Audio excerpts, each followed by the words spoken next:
अस्सलाम वालेकुम, मेरा नाम है ज़मीन। और आज की वीडियो में हम डिस्कस करेंगे current federal cabinet of Pakistan जो कि 13 नवंबर 2022 को डिसाइड हुआ है। इससे पहले जो है फेडरल कैबिनेट ऑफ पाकिस्तान की आपको थोड़ी सी मैं हिस्ट्री बता देता हूँ, लेकिन ये आपके लिए इस तरह से इन्फॉर्मेटिव है कि जितने भी कम्पिटेटिव एग्जाम्स होते हैं उसमें फेडरल कैबिनेट ऑफ पाकिस्तान से रिलेटेड भी पूछा जा सकता है। अगर कोई चीज़ डिसीजन हुई है, कोई एमएनए जो है डिफरेंट उनको ड्यूटीज़ दी गई हैं, तो उसका भी आपसे पूछा जा सकता है कि एमएनए इंफॉर्मेशन टेक्नोलॉजी कौन है।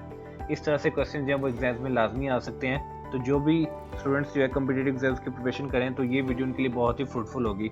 पाकिस्तान की काबीना यानी कि फेडरल कैबिनेट ऑफ पाकिस्तान जो है एक बाज़ाब्ता इदारा है जो कि आला सरकारी अहदेदारों पर मुश्तमिल है, जिसकी क़यादत वज़ीर आज़म करते हैं। हलफ उठाने वाले काबीना के तमाम अरकान नामज़द वज़ीर हैं और पाकिस्तान सेक्रेटेरिएट में वाक़ अपनी मुतल्लिका वजारतों में बैठे हैं। पाकिस्तान का काबीना सेक्रेटरी काबीना डिवीज़न के इंतज़ामी सरबराह के तौर पर काम करता है और बराह रास्त वज़ीर आज़म को रिपोर्ट करता है। पाकिस्तान के आइन के मुताबिक वज़ीर आज़म काबीना के अरकान को बरतरफ कर सकता है, लेकिन इस तहरीरी तौर पर ऐसा करना चाहिए और नए तकरीरों के दोबारा पार्लियामेंट से मंजूरी लेनी चाहिए। काबीना का इजलास हफ्तावार इस्लामाबाद में होता है। काबीना को आइन पाकिस्तान की आर्टिकल 81D के तहत आइनी इख्तियार दिया गया है। काबीने का वजूद, अब जो फेडरल कैबिनेट ऑफ पाकिस्तान है उसको जो वजूद की अगर बात करें कि कब से स्टार्ट हुआ, तो काबीना का जो वजूद है वज़ीर आज़म लियाकत अली खान से शुरू हुआ था, जिन्होंने अपनी पहली काबीना में सरकारी मुलाजमीन और सियासतदानों को मुकर्रर किया था। 10 अप्रैल 2022 को शहबाज शरीफ की वजारत पाकिस्तान की कौमी असम्बली की तरफ से शरीक के बतौर वज़ीर आज़म मुंतखब होने के बाद कायम की गई। लेकिन अभी जो current federal cabinet of Pakistan जो हम वो वाला डिस्कस करने लगे हैं जो कि बिल्कुल ही अपडेटेड है। आज 15 नवंबर है, लेकिन हम 13 नवंबर को जो current federal cabinet of Pakistan decided हुआ है उसको हम डिस्कस करेंगे, क्योंकि ये क्वेश्चन जो हैं वो आपके अंदर आपसे एग्जाम में पूछे जा सकते हैं। तो स्टार्ट करते हैं आज की वीडियो। तो एमएनए, आपको पता है कि एमएनए की एब्रीवेशन भी आपसे पूछी जा सकती है कि एग्जाम के अंदर कि एमएनए की एब्रीवेशन क्या है।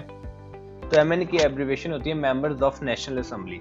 ठीक है, अब हमारे पास जितनी भी ये वीडियो है उसके अंदर एमएनए से जो है बताया गया है कि कौन सा एमएनए जो किस के लिए बनाया गया है, यानी उसकी क्या ड्यूटीज हैं।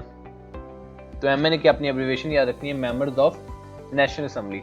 अब MNA board of investment including Chinese and other FDI की बात करें तो उसके लिए जो मुकर्रर हुए हैं वो है चौधरी सालिक हुसैन। तो आपने याद रखना है कि चौधरी सालिक हुसैन जो है वो अब MNA board of investment including Chinese and other FDI है। उसके बाद अगर हम सेनेटर क्लाइमेट चेंज की बात करें तो वो जो सिलेक्ट हुई है वो है मिस शेरी रहमान, यानी कि 13 नवंबर के अंदर जो सिलेक्शन हुई है। तो सेनेटर क्लाइमेट चेंज जो है रिसेंट वो है मिस शेरी रहमान। एमएनए कॉमर्स की बात करें यानी कि members of National assembly commerce की बात करें तो वो जो मुकर्रर हुए हैं उनका नाम है सैयद नवीद कमर। इसी तरह एमएनए अगर कम्युनिकेशंस की बात करें यानी कि members of National assembly communications की बात करें तो वो उनके लिए जो मुकर्रर किया गया है वो है मिस्टर असद महमूद।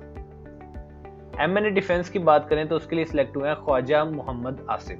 तो आपने याद रखना है कि members of National assembly defence की बात करें तो वो सिलेक्ट हुए हैं ख्वाजा मोहम्मद आसिफ। इसी तरह एमएनए डिफेंस प्रोडक्शन की बात करें, अब देखिए एमएनए डिफेंस पूछा जाएगा तो वो आपने बताना है ख्वाजा मोहम्मद आसिफ, और अगर एमएनए डिफेंस प्रोडक्शन पूछेंगे तो उसके लिए जो मुकर्रर जो सिलेक्ट हुए हैं वो है मिस्टर मोहम्मद इसरार तरीन।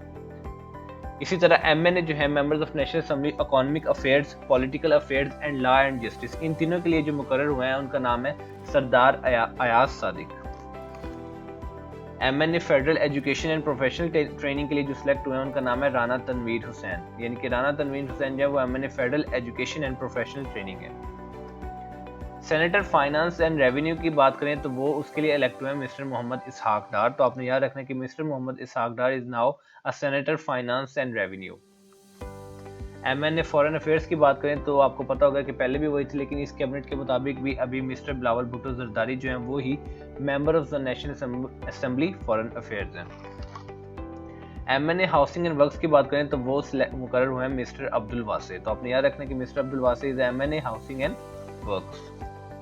इसी तरह एमएनए ह्यूमन राइट्स की बात करें तो वो इलेक्ट हुए हैं मियां रियाज हुसैन पीरजादा।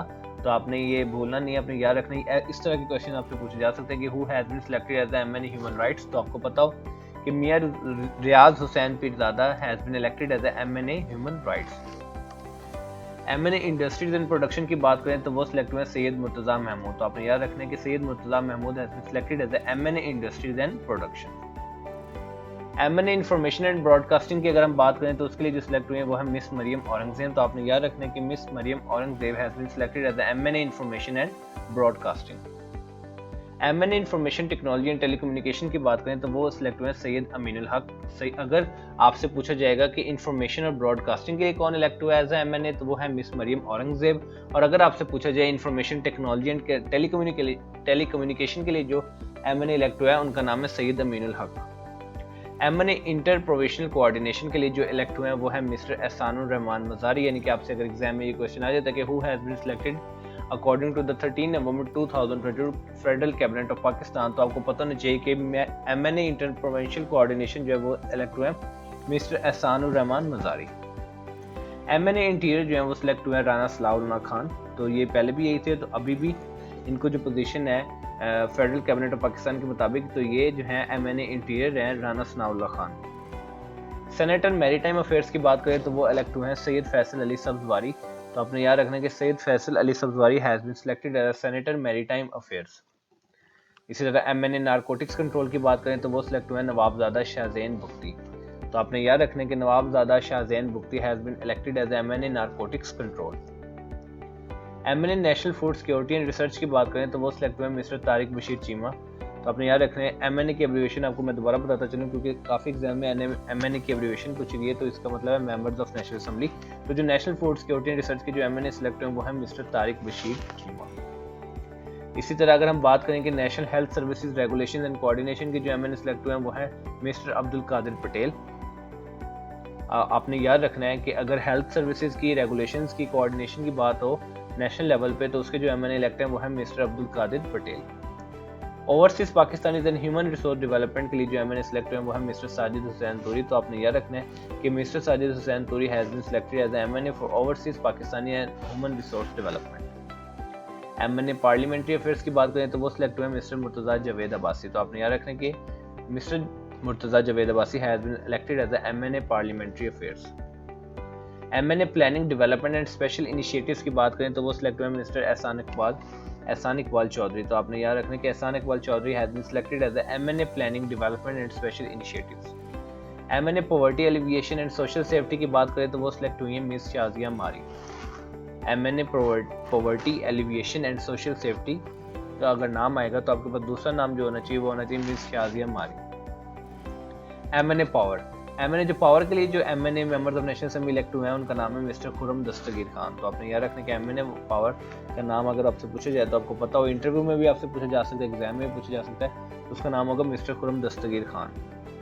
MNA प्राइवेटाइजेशन की बात करें तो वो सिलेक्ट हुए mister Abid Hussain Bhayo. MNA railways and aviation की बात करें तो वो सिलेक्ट हुए ख्वाजा साद रफीक, जैसे कि पहले भी थे। तो अब जो MNA सिलेक्ट हुए हैं वो दोबारा से सिलेक्ट हो गए हैं Khawaja Saad Rafique for the railways and aviation. MNA religious affairs and interfaith harmony की बात करें तो वो सिलेक्ट हुए हैं मुफ्ती अब्दुल शकूर। तो इनको जो पोजीशन मिली है वो मिली है MNA as a religious affairs and interfaith harmony. Senator states and frontier की बात करें तो वो सिलेक्ट हुए मिस्टर मोहम्मद तलहा महमूद। और इसी के साथ साथ senator states and frontier regions की बात करें तो वो भी ये पोजीशन भी मिस्टर मोहम्मद तलहा महमूद के पास है। MNA साइंस एंड टेक्नोलॉजी की बात करें तो ये सिलेक्ट हुए मिस्टर आगा हसन बलोच। तो आपने याद रखना है कि mister Agha Hasan Baloch has been selected as MNA science and technology. MNA water resources की बात करें तो वो सिलेक्ट हुए सैयद खुर्शीद अहमद शाह। तो आपने याद रखना है Syed Khurshid Ahmed Shah has been selected as MNA of water resources. Senator without portfolio, जो कि बहुत ही इंपॉर्टेंट क्वेश्चन हो सकता है आने वाले किसी की भी एग्जाम्स का। दो क्वेश्चन इनमें से बहुत ज़्यादा इंपॉर्टेंट है, एक सेनेटर विदाउट पोर्टफोलियो और एक जो है MNA वाटर रिसोर्सेज। ये दो क्वेश्चन जो है वो बहुत ज़्यादा इंपॉर्टेंट है। तो सेनेटर विदाउट पोर्टफोलियो का अगर आपसे पूछा जाए तो उसका आंसर होगा मिस्टर आजम नज़ीर तारर। सेनेटर है बट विदाउट पोर्टफोलियो, तो वो उनका नाम है मिस्टर आजम नज़ीर तारर। ये आपसे ज़्यादातर पूछा जा सकता है कि MNA वाटर रिसोर्सेज कौन है, तो वो आपको पता होना चाहिए सैयद खुर्शीद अहमद शाह। तो आज तक की ये वीडियो थी, ये वीडियो आपके लिए बहुत इन्फॉर्मेटिव यूजफुल है। इसी तरह की वीडियोस जो हैं आपके जो एग्जाम्स के अंदर आपकी हेल्प कर सके। वैसे अगर आप अपने दोस्तों के साथ बैठे हैं, अपने टीचर के साथ बैठे हैं, तो आपको थोड़ी बहुत नॉलेज हो और ऐसी चीज़ें गेन आहिस्ते सब इन वीडियोस को देखते जाएंगे तो आपको खुद भी नॉलेज के अंदर भी आपका इजाफा होगा और आपका इंटरेस्ट भी पैदा होगा कि आप ज़्यादा से ज़्यादा चीज़ों को स्टडी करें। तो उम्मीद करता हूँ आज की वीडियो आपको बहुत पसंद आई होगी, जो कि आपके लिए बहुत इन्फॉर्मेटिव यूजफुल है। इंशाल्लाह मिलते हैं अपने नेक्स्ट वीडियो में, तब तक अपना ख्याल रखिए। अस्सलाम।